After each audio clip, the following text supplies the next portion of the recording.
there.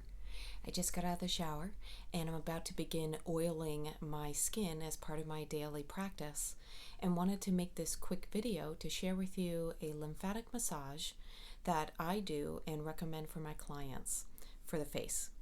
So this is going to help you fight off colds and the flu a bit more easily.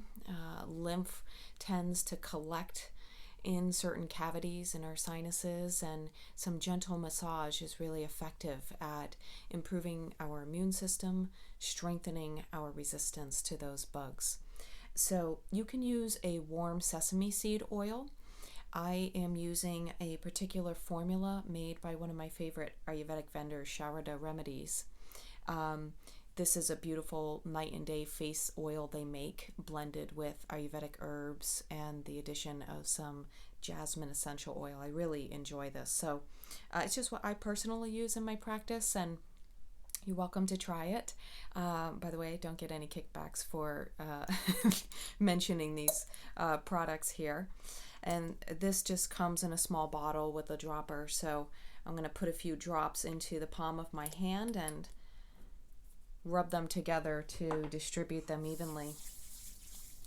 And then simply make some broad strokes on the face to distribute the oil before beginning the actual massage.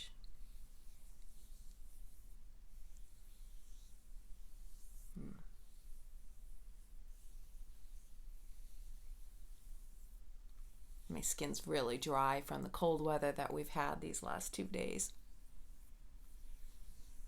And once you have the oil on, you're going to begin by using your finger pads here, these 3 or 4 fingers on the hand, and begin working from the inner brow out to the temples.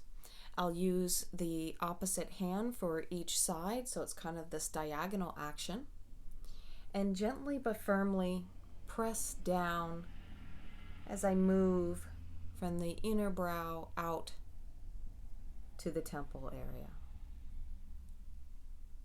Just gently working any stagnant mucus or lymph that may have gotten accumulated in the area. This is a wonderful practice also for managing headaches, eye strain from lots of screen use. Helps diminish wrinkles and keep a nice luster to the skin.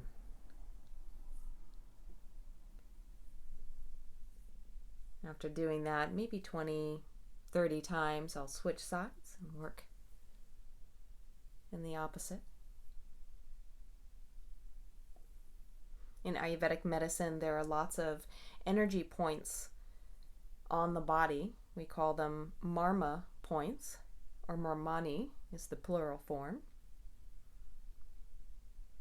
There are 37 marmini in the head and neck, each corresponding to a different physiological function and therapeutic value.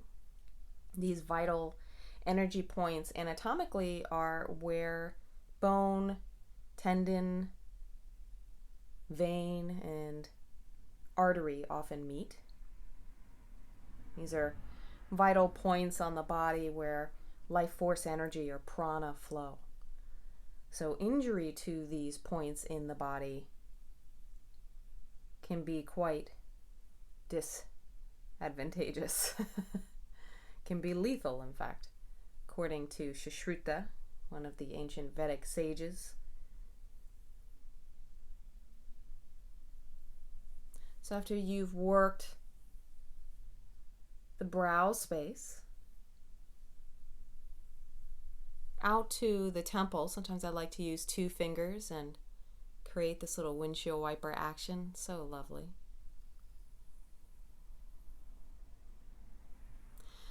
And then here by the temples, I'll use my index and middle fingers and do some gentle circles around the temple space.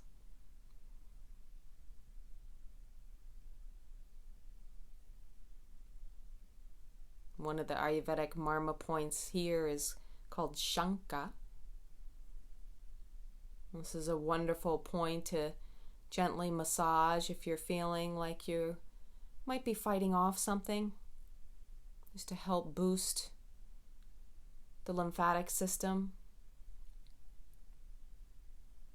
Also, it's located near the ear canal,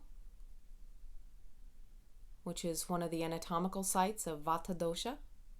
So massaging this area by the temples in front of the ears is a really nice way to help bring balance to Vata. Any anxiety or dizziness, vertigo, these are common symptoms that massaging this marma point can help with.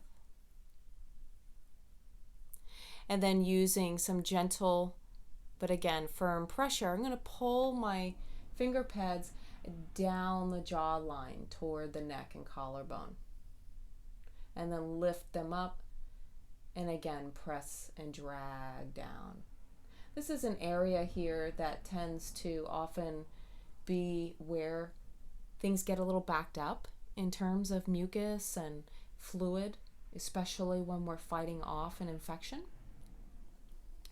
We also have a strong jaw muscle here, the masseter muscle, which often with stress and our lives can get very tight with some subconscious clenching or grinding of the teeth. So just gently helping to pull that lymph down that we've collected from midline.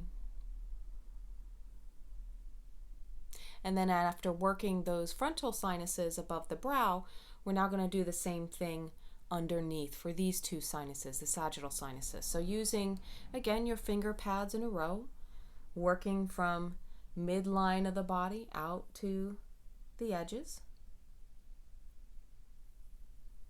And just following that cheekbone around into that temple and ear area. Really taking your time, maybe doing 20 or 30 strokes before switching and going to the other side.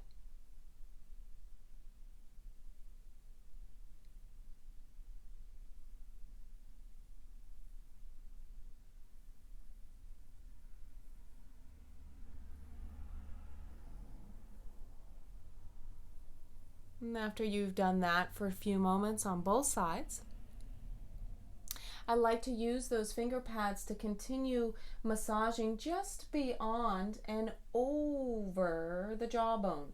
So right where this corner is here of your jawbone, right in that space, there's a bony prominence here called the mastoid process behind the ear. And you're going to be working very gently in a combing-like fashion, hand over hand, continuing to draw that lymph down the cervical glands.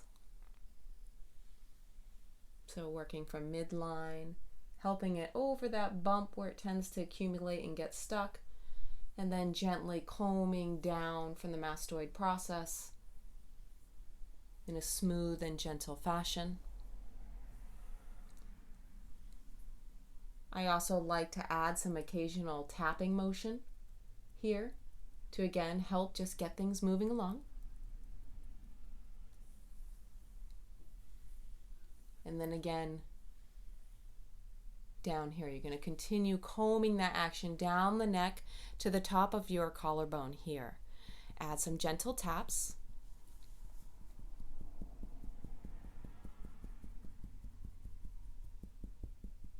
And then gently massage and press from midline out to the edges here. Now, you have a lot of neck muscles that attach to the collarbone here. You have a lot of nerves that come through the shoulder and under the collarbone here. So we don't want to be digging really deep into the collarbone. You just want to use the flat part of your finger pads and gently move from midline of the body out to the sides. And after you've done that, make sure you go to the other side.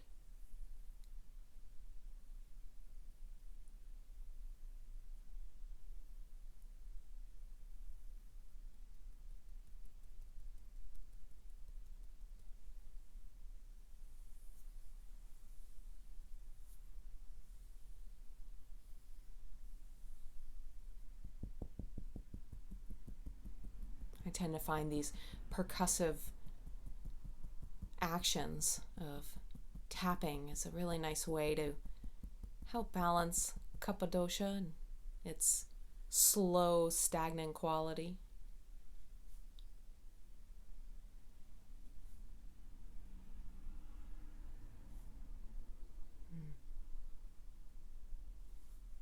There you have it.